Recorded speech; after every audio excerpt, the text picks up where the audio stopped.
Salam berjuang-juang. Nah, di Bapak Tura Rasnina, semoga kita semua sehat, tidak kekurangan satu apapun, dan masih bisa bersyukur dalam keadaan apapun. Amin. Nanti, hai pemirsa, good morning. Apa kabar kalian semua? Saya kalian semua baik-baik aja ya. Tengok rambutnya yang berkili-kali. Kembang-kembang dia. Ini sebelum aktiviti kita ikat dulu lah.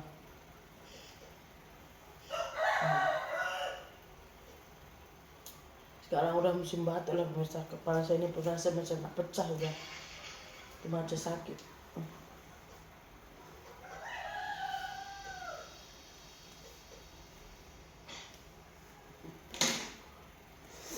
Kalau sakit, kak udah gatal mau batuk.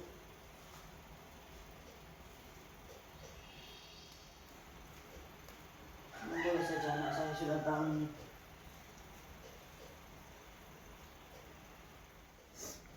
Yuks, kita ke dapur Yuks. Sepertinya akan hujan lagi nih pemirsa, mendung sekali di atas. Gelap je, gelap je. Bukan sayur pun nggak ada lewat.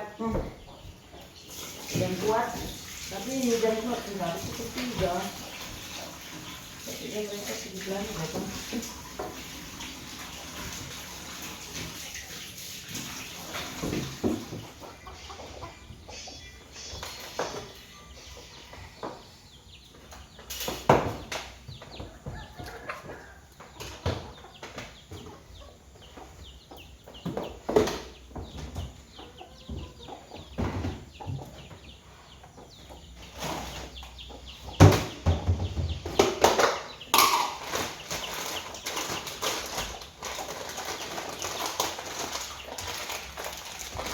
Hidup di kampung ini senantiasa belajar lah pemirsa. Saya pun baru belajar juga apa macam perangai-perangai keluarga yang dekat-dekat gitu pemirsa. Kadang macam adik saya bilang semalam, kadang kalau aku yang bilang kau nggak percaya, biar kau rasakan sendiri. Aku udah hidup lama di kampung, udah tahu. Kau kan baru-baru, biar kau alami dulu semua, biar kau tahu, kata adik saya semalam pemirsa. Saya cerita aja pengalaman saya, terpulanglah pada kalian menanggapinya pemirsa. Ya, saya just sharing kalau kalian satu kan, lah mengatur family lagi, lah mengatur itu sudah terpulang. Saya cerita aja, yang mau dengar dengarkan, yang tak di skipkan sahaja. Jadi kalau kalian lihat di video saya kemarin kan, bibit saya itu mau menggadai sawitnya kan. Sampai kita tengok juga sawitnya itu, sampai bibit saya pun ikut ke kebun menunjukkan sawitnya itu, karena dia memang perlu duit. Utangnya itu udah mendesak di gitu, utang dia buat rumah. Nah kemarin dia itu mau perlu duit 30 juta pemirsa. Terus dia bilang dia gadai sawit dia itu 3 tahun, nanti balik duit kita yang dia pakai 30 juta dia balik lagi, sawitnya kita yang panen. Uang kita itu dia belum pulangkan, sawit dia boleh kita panen gitu. Nah saya selama udah pergi kan, saya itu udah kepingin sekali ngelihat sawitnya itu tuh, kita udah teringin mau kontrak gitu pemirsa. Karena walaupun pokoknya itu masih kecil, buahnya itu udah besar-besar pemirsa. Jadi udah deal kita teringin itu. Saya bilang udah sama bibi saya ini, petang nanti saya bagi duitnya lah gitu. Saya bilang bibi saya pun sudah oke, karena dia pun dah perlu kali duitnya pemirsa. Tapi kalian tahu masa kita udah teringin tuh, lagi satu nih saudara saya ini datang, nggak usah kalian ambil tanahnya itu, nggak usah jadi kalian kontrak, dia cakap. Saya bilang kenapa? Suratnya bermasalah lah, ini itu, banyak cerita lah pemirsa, panjang lebar, macam dia cucuk lah gitu kan. Jadi karena saya takutnya itu, suami saya ini kan orangnya pemirsa, dia nggak pandang bulu, family ke orang lain, ke kalau misalkan ada dia kayak penipuan gitu, dia marah aja gitu, dia nggak peduli itu siapa gitu. Jadi saya mikirnya gitu, jadi saya bilang sama bibi saya ini, ya udah Bik, kamu siapkan dulu suratnya, saya bilang. Terus dia pinjamlah uang orang, dia siapkan surat-suratnya pemirsa. Terus udah siap suratnya kan, udah siap suratnya, katanya nanti sore siap suratnya, siapkan uangnya ya, dia bilang sama saya kan. Saya bilang oke. Datang lagi saudara saya ini ke rumah, ih suratnya itu nggak inilah, saudaranya nggak sign lah, emaknya nggak sign itu bla bla bla entah apalah kata gitu kan. Takut pemirsa ya kan, 10.000 ringgit bukan duit sedikit itu, betul tak? Lepas tuh karena terlalu banyak problem, lepas tuh suami saya bilang udahlah tak payah, terlalu banyak problem nanti jadi masalah pula.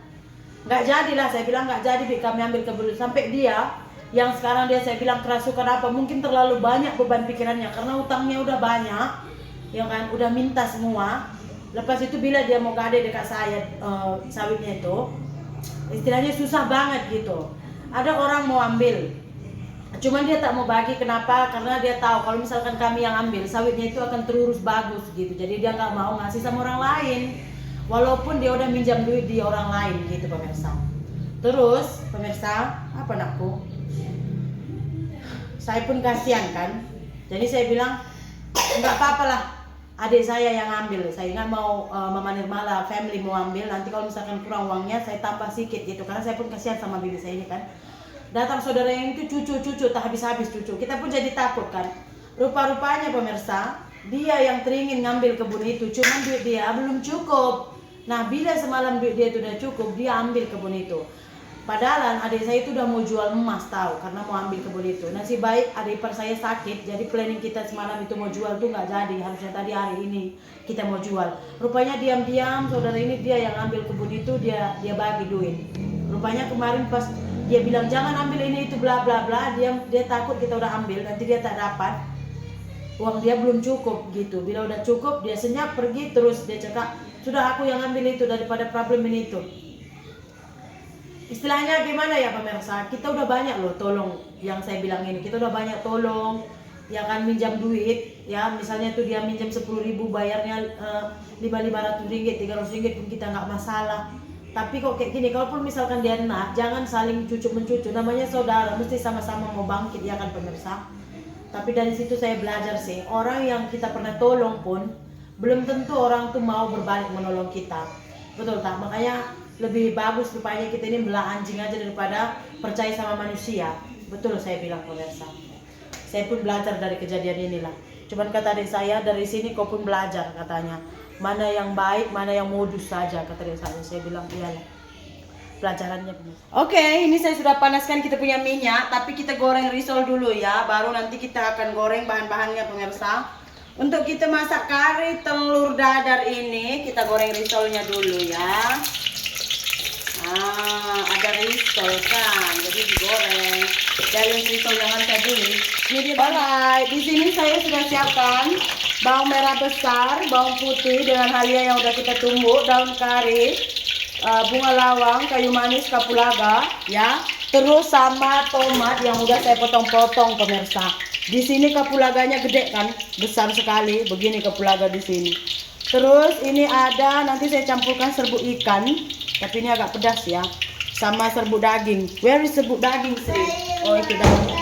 Ini kunyit, serbuk cili, ini telurnya, nanti kita dadar. Ini kentang yang udah saya rebus. Apa nakku? Oke, ini risolnya udah kita boleh angkat ya. Wow, risol. Risol sudah masak kakak. Ada 5 biji risol.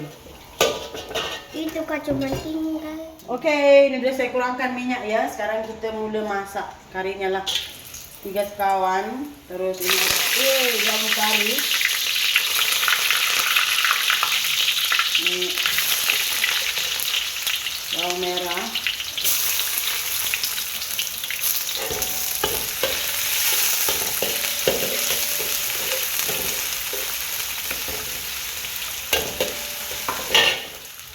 Ini jahe sama bawang putih.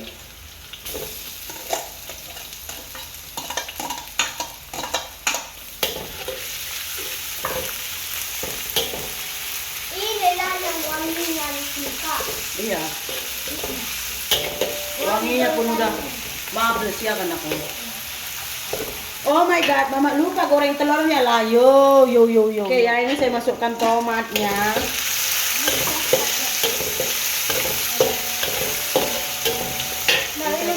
Api. Ini saya masukkan sedikit serbuk daging. Mata nak. Karena anakku, ini ke kami yang goreng telurnya ya. Nggak usah gitu lah comel. Jangan tuang kali semua. nanti tebal kali dia. Ini kata Ami tolongan memasak di dapur karena hujan. Tidak kepergi. Masih hujan? Enggak, Ami nanti sekolah. Sekolah ya. Udah nggak hujan lagi. Sedikit-sedikit. Sedikit. Sikit-sikit hujan. Mama. Asyik nakku. Dan sekali semua. Tahu loh, boy. Ambil apanya Tor? Ambil botolnya baru bikin hati Tor. Seru ikan. Taruh. Ambil botol aci ada sikit depan Tor. Dia mau minta susu itu. Botolnya di depan. Taruh. Sikit aku. Depan aku depan. Ini kita masukkan kentang yang udah kita rebus tadi ya. Enak nih kentang. Ini tepinya Kak. Oke pemirsa, ini kita masukkan telurnya ya. Ini 5 butir telur tadi saya pakai.